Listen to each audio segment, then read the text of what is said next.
Hey everybody, it's Jennifer with Northwest Stamper, and today I have for you another card for Walkthrough Wednesday. This one we've gone back to going fairly simple, but some really cute touches with it. I really like this little banner accent that we're going to do using the Bitty Banner Punch. I saw it by Lissa Zwolonic and just really adored it, so I had to make my own card using that general idea.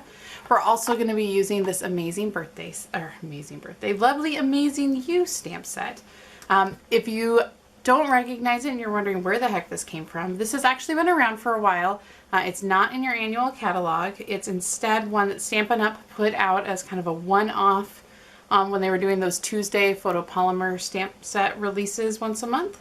So it's a temporary or a stamp set that is only available for a limited time. It'll be available, I think they said, through the end of August.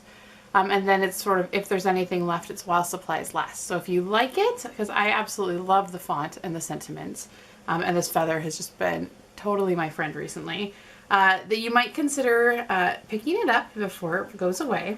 But we're going to use it to make this really sweet card using the feathers, the sentiment, and this punch. So to get started, what we're going to need is an 4 1/4 by 11 sheet of cardstock. This is using the new thick Whisper White. I don't know if you can tell, that is the thick. This is the old original Whisper White. I shouldn't say old, it's still around too. But it's 100-pound weight as opposed to 80-pound weight, which just means it's a heavier duty. It's better for holding up to layers in your card bases. It doesn't quite have as glossy of a feel, but you can still stamp on it. I've definitely stamped on it without a problem. So I do like this for my card bases if I really want a heavy solid white base. Your Whisper White, your original, is fine, but this is if you just don't like how lightweight and sort of floppy this one feels. This is going to make you feel much better.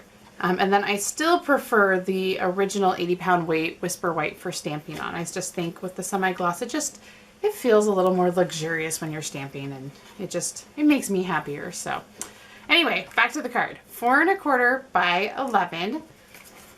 And then we're going to have a smaller piece of the Whisper White that's going to be 4 3/4 by 3 1/2. So it's a little bit smaller to go, and we're going to end up putting it in here a little bit off center for our card. We're also going to be using some scraps. You're going to want a piece of Sahara sand. This is going to be just under 5/8 of an inch by 4, and you'll see why that weird dimension in a minute. And then you'll want some Smoky Slate, some Wisteria Wonder, and then the new Mint Macaroon color that's one of the new ink colors. So I'll just start by kind of getting all of my pieces together, because then I'll just assemble as we go. So this is using the Bitty Banner Punch. That's what's going to make this little end. And it's such a cute little shape. There's stamp sets that match it, so there's sentiments that fit inside. But right now we're just going to use it for the shape. So you're going to punch out a Mint Macaroon. We'll punch out a Smoky Slate. And then you're going to punch out a Wisteria Wonder with that shape.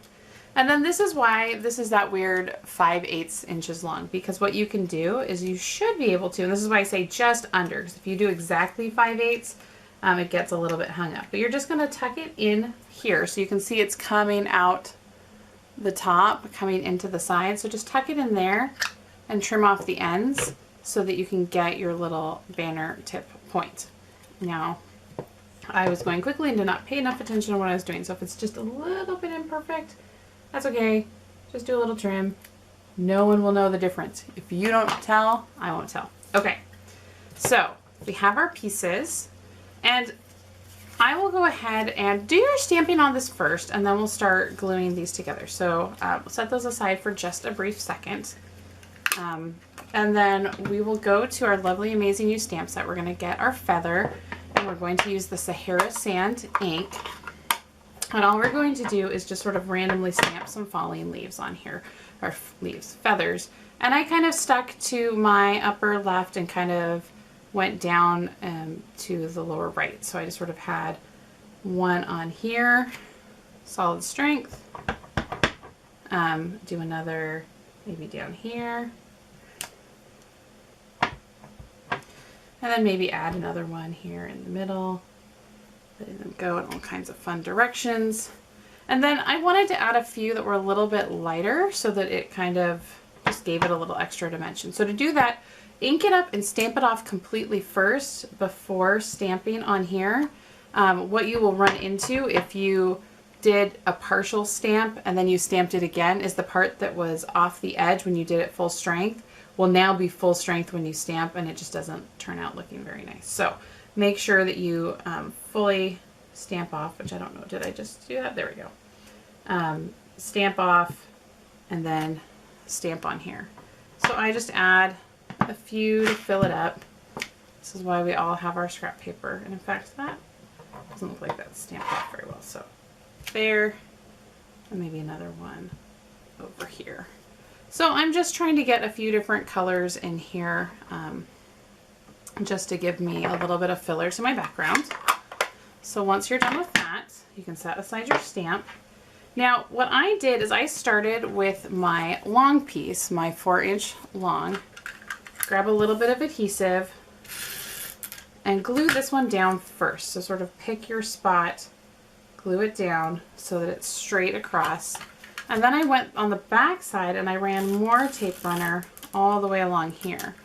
Because now what I can do is I can take my little punched pieces, and I'm going to start with the Wisteria Wonder that's right beneath, and I can stick it underneath so that it sort of, the tips match up, and put that in there and squeeze it, and now it's sticking to that adhesive back there, so I don't have to worry about how much adhesive I put on these little pieces. Then you're just going to do that again. I left a little tiny gap between mine just so that they had a little bit of space. You can do whichever floats your boat, whatever looks cutest. So once you have these on here in a way that you like, go ahead. That's all we're going to do with the stamping on this one. So you can just put some dimensionals around. I usually do one in each corner. And then I start putting a few in the middle just because with something this big, if you don't, it starts bending funny.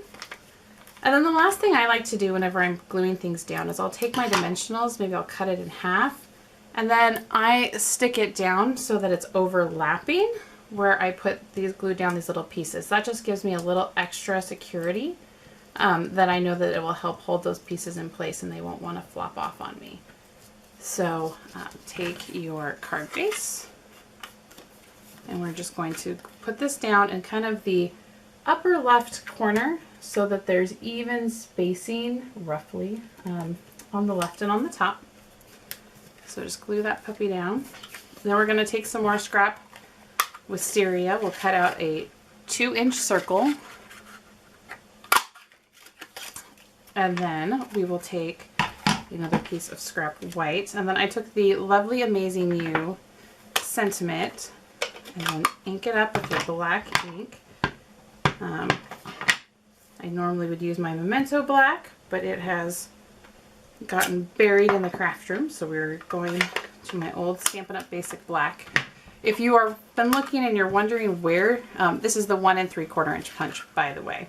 If you're wondering where the Stampin' Up! Basic black has gone, they discontinued it temporarily because they were having some formula issues. We expect it to be coming back anytime now, so just keep an eye out for that. So now what you'll do is you'll just adhere your 1 3/4 inch stamped sentiment to your Wisteria Wonder. And then we will stick it on our piercing mat. And then we're going to do something a little bit fun. We're going to take a little sequin. This is the Stampin' Up's gold sequins that are on a long cord. Stuck one on there. I would say probably glue it down first, but I didn't. And then just poke a hole through the middle, because there's a hole in the middle of your sequin with a piercing tool. And then you can take one of these little silver mini brads, if you can get it picked up. And then I just ran it through the middle of my sequin here. Seriously, this is easier to do when you're not trying to do it to show other people. Okay, run it through, and this is also why using a glue dot would make that a little bit easier. There we go. Run it through your hole. And so just to give it a little sparkle accent. And then we'll use a few more dimensionals to stick this onto the front of our card. And I always, when I do circles, I like to cut my dimensionals in half so that I can make a little ring around. It conserves your dimensionals, gives you a little bit more space, and all that good jazz. Okay. And we'll just stick him over here in that little space we left. And then I thought this guy up here just was looking a little bit lonely, so I grabbed one more sequin and I grabbed my glue dots. You can use other glues, but I just think glue dots are easier with the sequins because you can just stick your sequins down on the glue dots, press, and then I like to get a little bit of a fingernail underneath the glue dot to help it pop up. And then I can just set it down on there. And with that, you are all done with your card. It's quick and easy, and it just comes out really stinking cute. So I hope you enjoyed this idea. Use the stamps you have. Get this stamp set because seriously, you'll love it. But the colors I used: Wisteria Wonder, Sahara Sand, Smoky Slate, and Mint Macaroon come together for a great little card. So if you enjoyed this, I hope you come back next week for my next Walkthrough Wednesday. Make sure that you are subscribed to the channel so that you can get updates as things come out. And if you liked this project, if you have other projects you'd like to see, I'd love to see the comments.